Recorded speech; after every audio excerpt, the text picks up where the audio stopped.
आज अपने पुनः वर्ग और आयत की चर्चा कर रहे हैं। तो आगे अपने क्वेश्चन ले रहे हैं कि एक आयताकार शीट का क्षेत्रफल है वो 480 वर्ग सेमी है। यानी आयत का क्षेत्रफल दे रखा है, आयत का क्षेत्रफल कितना 480 सेमी स्क्वायर यानी वर्ग सेमी स्क्वायर। अब ये क्या कह रहा है कि यदि इसकी चौड़ाई 12 सेमी हो तो शीट का परिमाप क्या होगा।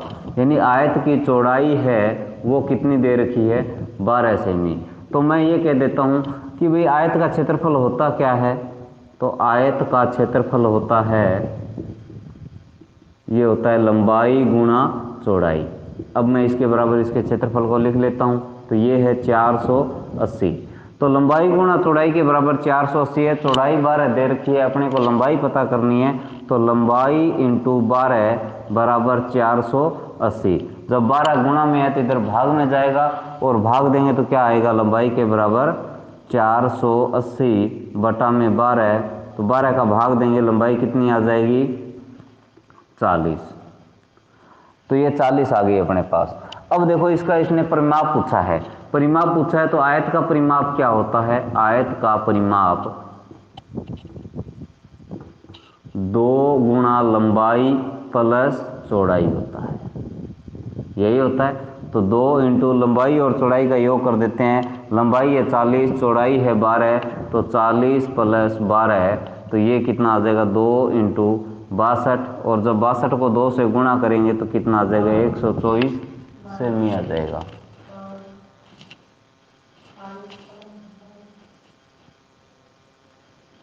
हाँ सॉरी, ये 40 और 12 हैं, ये कितने हो गए 52 हो गए। जब 52 को गुणा करेंगे तो ये कितना आ जाएगा 104 सेमी स्क्वायर आ जाएगा। समझ में आ गई बात। सेमी है, ये सेमी आ जाएगा। क्षेत्रफल होता है तो सेमी स्क्वायर लगता है, परिमाप होता है तो सीधा सेमी लगता है। ठीक है, अब अपने बढ़ रहे हैं नेक्स्ट क्वेश्चन की ओर।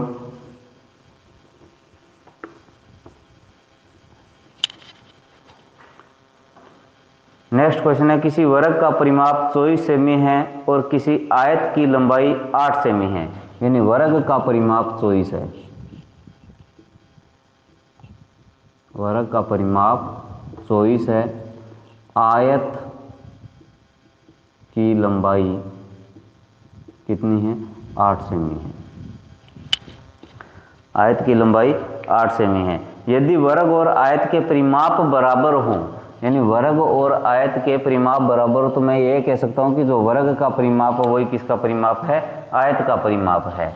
तो मैं आयत का परिमाप लिखूंगा। तो आयत का परिमाप कितना है, आयत का परिमाप भी क्या हो जाएगा 24 सेमी ही हो जाएगा, क्योंकि इसने क्या कहा है वर्ग का परिमाप है वो भी किसके बराबर है, आयत के परिमाप के बराबर है, आयत का परिमाप।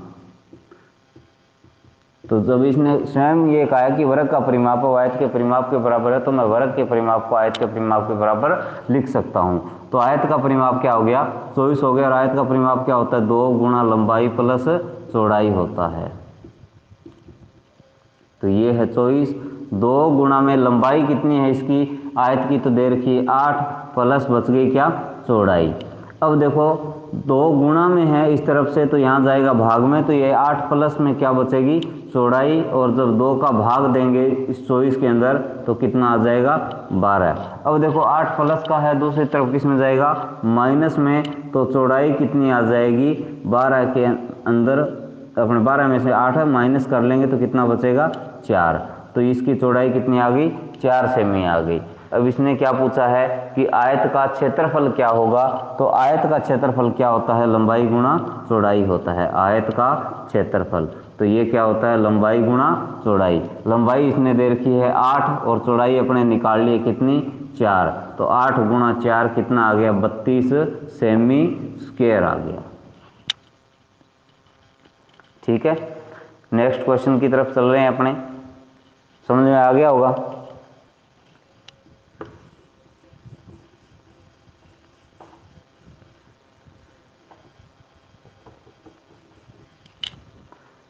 नेक्स्ट क्वेश्चन की तरफ चले तो 2 वर्गों का परिमाप 12 सेमी और 24 सेमी है। दो वर्ग दे रखे हैं और उनका एक का परिमाप 12 सेमी और एक का 24 है। तो मैं ये कह देता हूं प्रथम वर्ग का परिमाप 12 सेमी है, दूसरे वर्ग का परिमाप कितना है, 24 सेमी है। अब ये आगे क्या कह रहा है कि छोटे वर्ग का क्षेत्रफल बड़े वर्ग के क्षेत्रफल का कितना गुणा होगा, सॉरी बड़े वर्ग का क्षेत्रफल है वो छोटे वर्ग के क्षेत्रफल का कितना गुणा हो जाएगा, यानी बड़े वर्ग का क्षेत्रफल ज़्यादा आएगा और छोटे वर्ग का क्षेत्रफल कम आएगा। तो ये कह रहा है कि छोटे वाला जो क्षेत्रफल है उसका कितना गुणा है बड़े वाला क्षेत्रफल। तो अपने इससे पहले क्या निकालेंगे, इनकी भुजा निकालेंगे। तो भुजा कैसे निकालेंगे, तो परिमाप दे रखा है, तो पहले की बात करूं मैं तो इसका परिमाप है, तो ये क्या होता है, वर्ग का परिमाप 4 गुणा भुजा होता है। 4 गुणा भुजा बराबर दे रखा है 12, तो भुजा कितनी आ जाएगी इसकी, तो 4 गुणा में है, दूसरी तरफ भाग में जाएगा और भाग देंगे तो आ जाएगा 3 सेमी। अब इसके क्षेत्रफल की बात करूं तो वर्ग का क्षेत्रफल क्या होता है, भुजा की स्क्वायर होता है। तो भुजा की स्क्वायर है तो 3 की स्क्वायर कितनी आ जाएगी, 9 आ जाएगी, 9 सेमी स्क्वायर। अब मैं बात करता हूं दूसरे वर्ग की। दूसरे वर्ग की बात करूं तो इसका परिमाप कितना दे रखा है, 24। तो वर्ग का परिमाप तो 4 गुणा भुजा ही होता है, इसके बराबर है 24।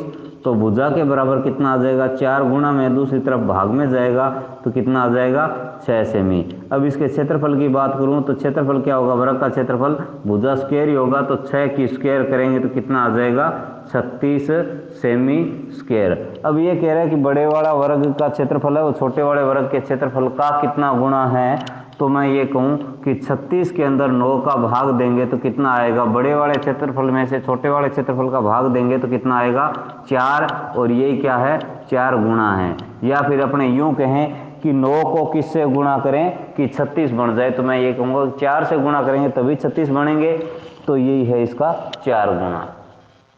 समझ में आ गई क्या बात, ठीक है।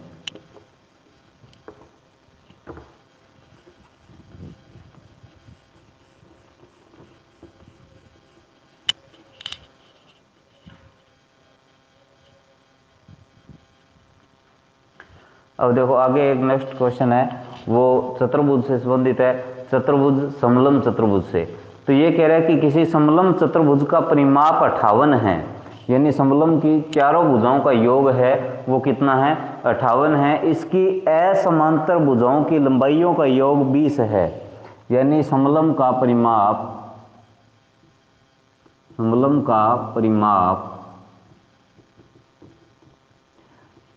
58 है। इसकी असमांतर भुजाओं का योग कितना दे रखा है, तो ये दे रखा है अपने को 20 सेमी।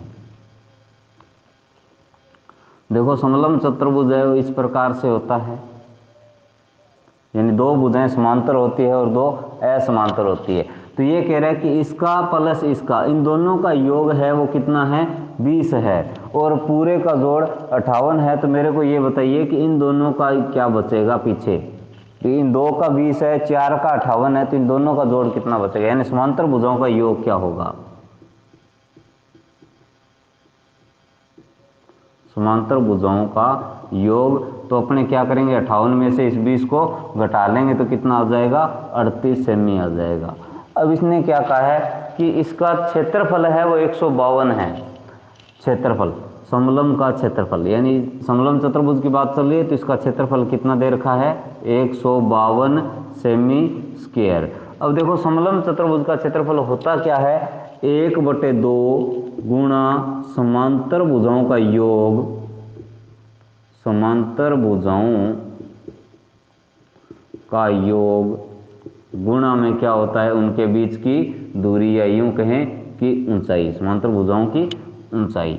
अब देखो इसका क्षेत्रफल है वो दे रखा है 152, तो 152 के साथ में 2 भाग में इधर, तो इधर क्या आ जाएगा, गुणा में, तो यहाँ 2 गुणा में लगा देता हूँ। समांतर भुजाओं का योग अपने निकाल लिया है कितना है, 38 गुणा में ऊंचाई। अब देखो 38 गुणा में है, इधर भाग में आ जाएगा तो ले आते हैं, तो 152 इंटू 2 भाग में आ गया 38 और इधर बच गया अपने पास ऊंचाई। अब देखो इसको काटेंगे तो कितना आ जाएगा 19, और जब 19 का भाग देंगे तो कितना आएगा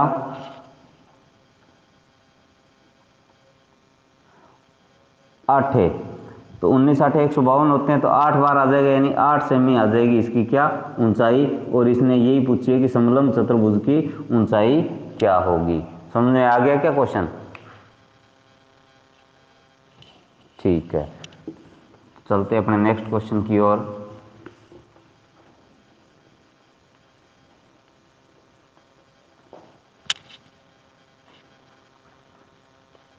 नेक्स्ट क्वेश्चन बहुत ही अच्छा क्वेश्चन है, त्रिभुज से रिलेटेड क्वेश्चन दिया है इसने। ये कह रहा है कि किसी त्रिभुज की भुजाएं 6.5 सेमी और 10 सेमी और 1 सेमी है, यानी त्रिभुज की 3 भुजाएं हैं, वो क्या क्या दे रखी है। ये कह रहा है कि ये 6.5 सेमी है, ये 10 सेमी है और ये x है। तो ये कह रहा है कि x का न्यूनतम मान क्या लिख सकते हो आप, कि कम से कम क्या लिख सकते हो इसमें। तो इसने ऑप्शन दे रखे हैं, अपने ऑप्शन भी साथ साथ में लिख लेते हैं इसके। तो ये कह रहा है 2.8,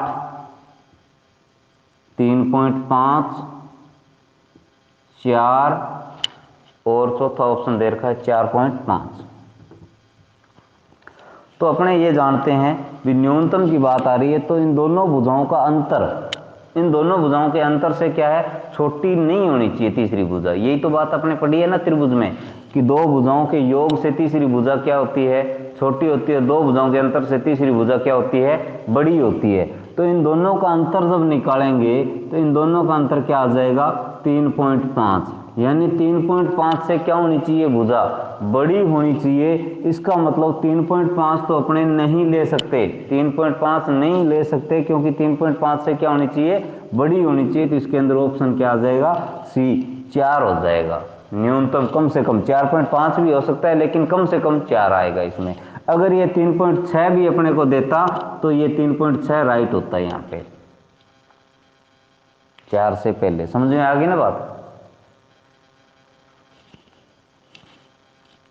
देखो ये मैं बात लिखवा देता हूं आपको, नोट कर लो कि दो भुजाओं का अंतर, दो भुजाओं का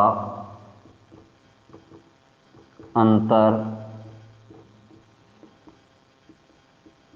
तीसरी भुजा से छोटा होता है और दो भुजाओं का योग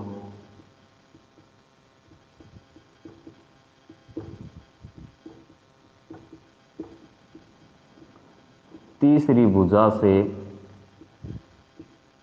बड़ा होता है।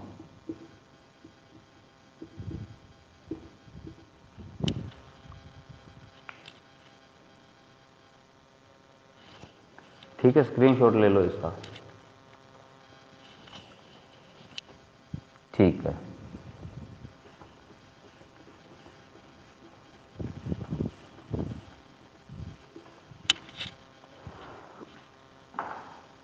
नेक्स्ट क्वेश्चन की बात करें तो ये कह रहा है एक वर्ग और एक वर्त के परिमाप बराबर हैं।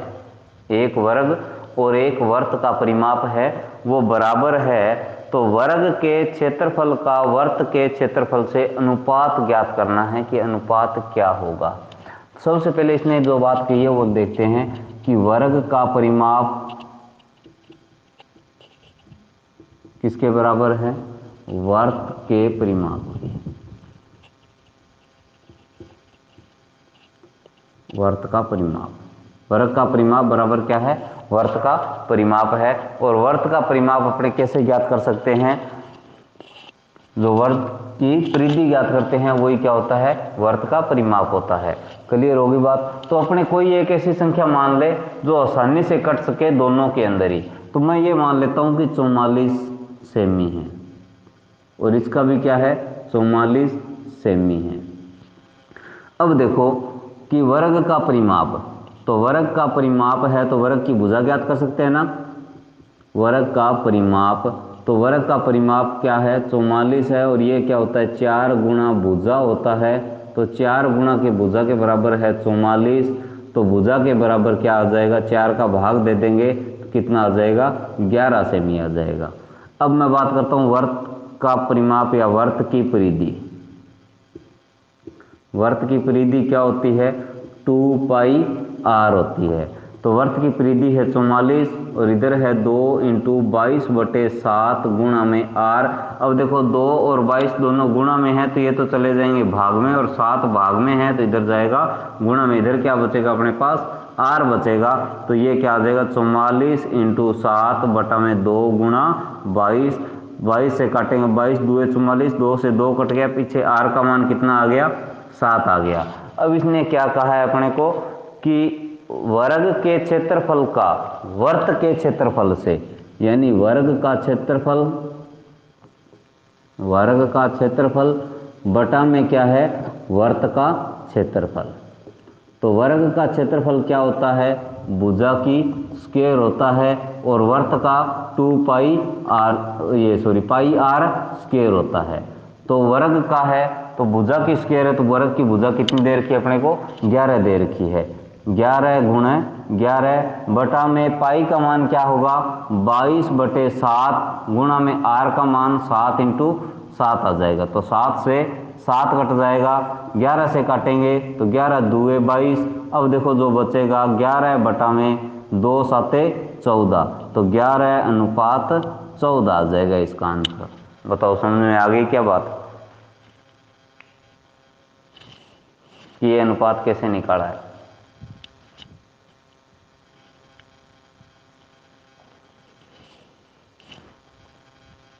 क्या नहीं है भी, अपने ये तो अपने हिसाब से माननी पड़ेगी, ऐसी संख्या माननी होगी अपने को जिनके अंदर देखो इधर अपने भाग देना है तो किसका देना है, 22 का और 2 का। तो 22 और 2 का भाग जाएगा किसमें, 44 में पूरा पूरा जाएगा। और इधर 4 का भाग भी अपने देखते हैं तो 44 में जाता है। अगर 22 भी लेता हूँ तो फिर 2 नहीं कटेगा, फिर 3.5 आ जाएगा यहाँ 7 की जगह, तो फिर आगे अपने वर्ग करने में थोड़ी दिक्कत हो सकती है।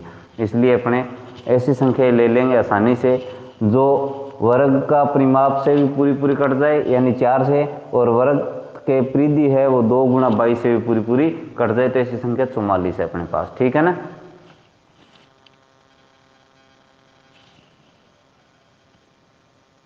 पाई अनुपात 4 दे रखा है तो यहाँ पे पाई की जगह पाई रख लो,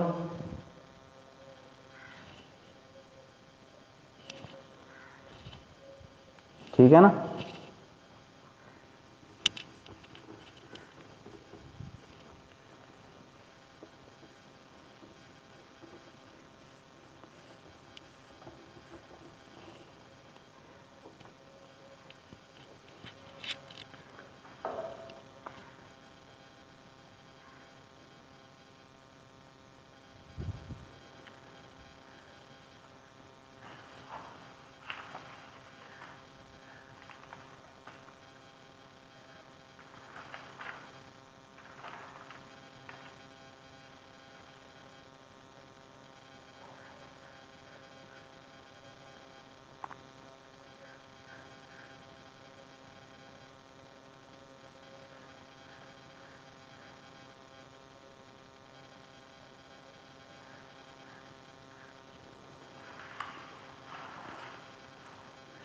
नेक्स्ट क्वेश्चन कौन सा करवाना है बताओ।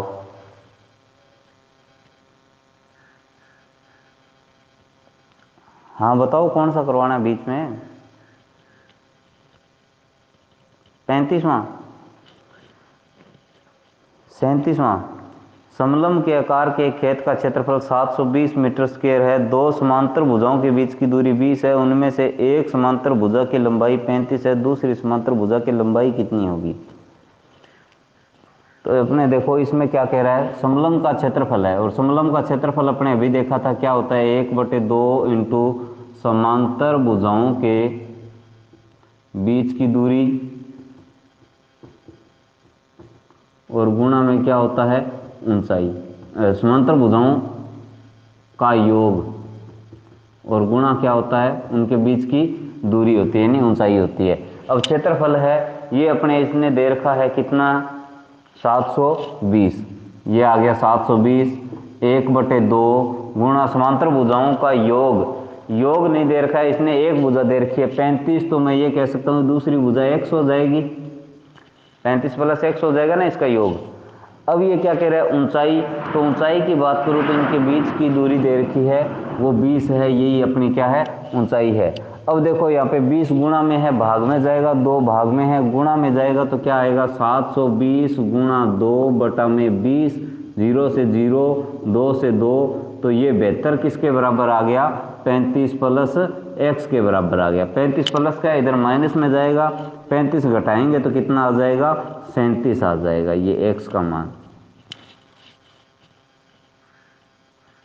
समझ में आई क्या बात? और बताओ कौन सा है?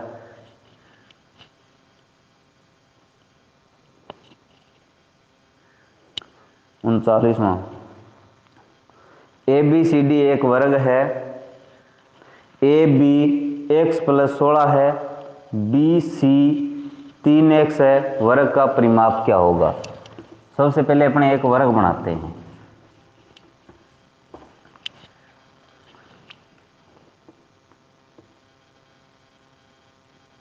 ए बी सी डी। अब ये क्या कह रहा है कि ए बी एक्स प्लस 16 है, ये x प्लस 16 है, बी सी 3x है, ये 3x है। अब मेरे को एक बात बताओ आप कि वर्ग की चारों भुजाएं बराबर होती है या नहीं होती है? तो फिर x प्लस 16 3x के बराबर हुआ कि नहीं हुआ?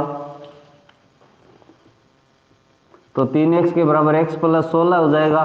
x प्लस का इधर आएगा माइनस में, माइनस करेंगे तो क्या आएगा 2x, इधर क्या आ गया 16, x का मान कितना आ जाएगा 8, तो 8 आ गया, तो ये भुजा कितनी आ गई 24, और इसमें 8 जोड़ोगे तो भी कितना आ जाएगा 24। अब इसने क्या पूछा है इसका परिमाप ही तो पूछा है, तो 24 चौके कितने होते हैं 96, तो ये आ जाएगा। बताओ समझ में आई क्या बात है? ठीक है, और बताओ।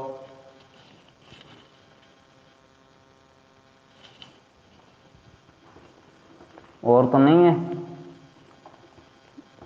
चलो फिर ठीक है, कल मिलते हैं। आज वैसे भी थोड़ी सी तबीयत, हाँ संख्या पत्ती के बताओ, सवाल बताओ पहले आप।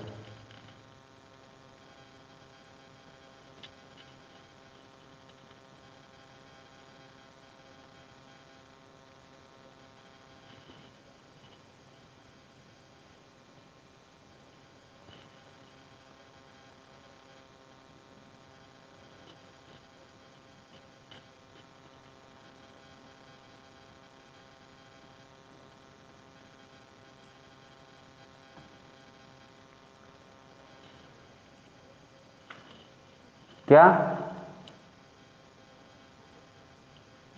द्विआधारी? नहीं, प्रश्न क्या है पूरा ये तो बताओ फिर, तभी तो पता चलेगा कि क्या पूछ रहे।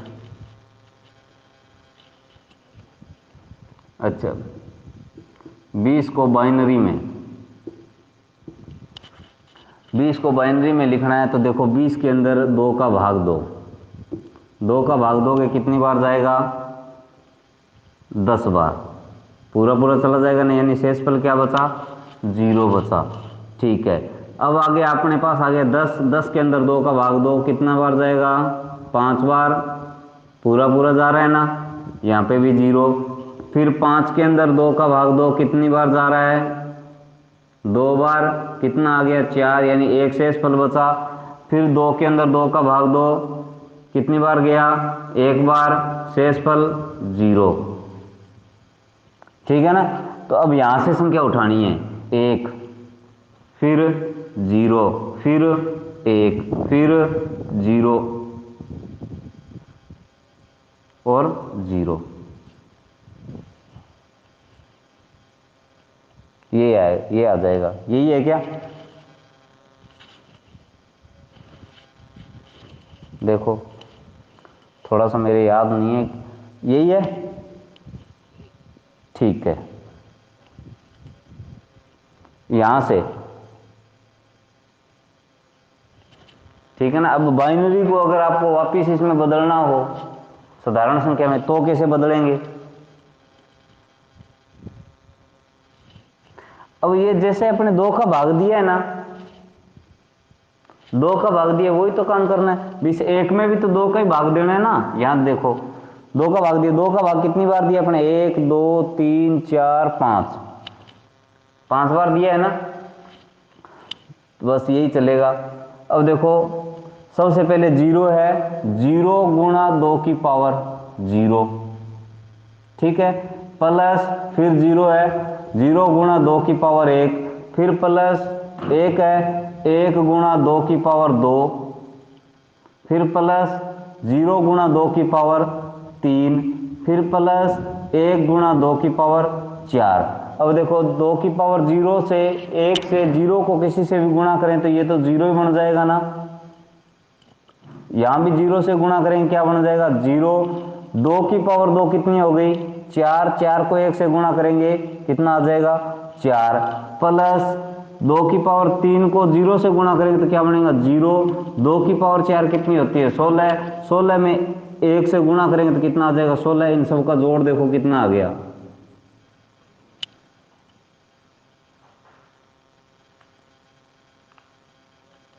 20 आ गया ना। हाँ ये है।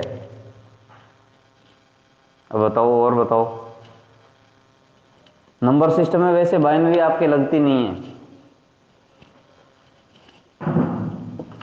ठीक है ना। चल, हाँ क्या हो गया? अच्छा एक ही था के? ठीक है, चलो फिर कल इसी टाइम कल मिलते हैं।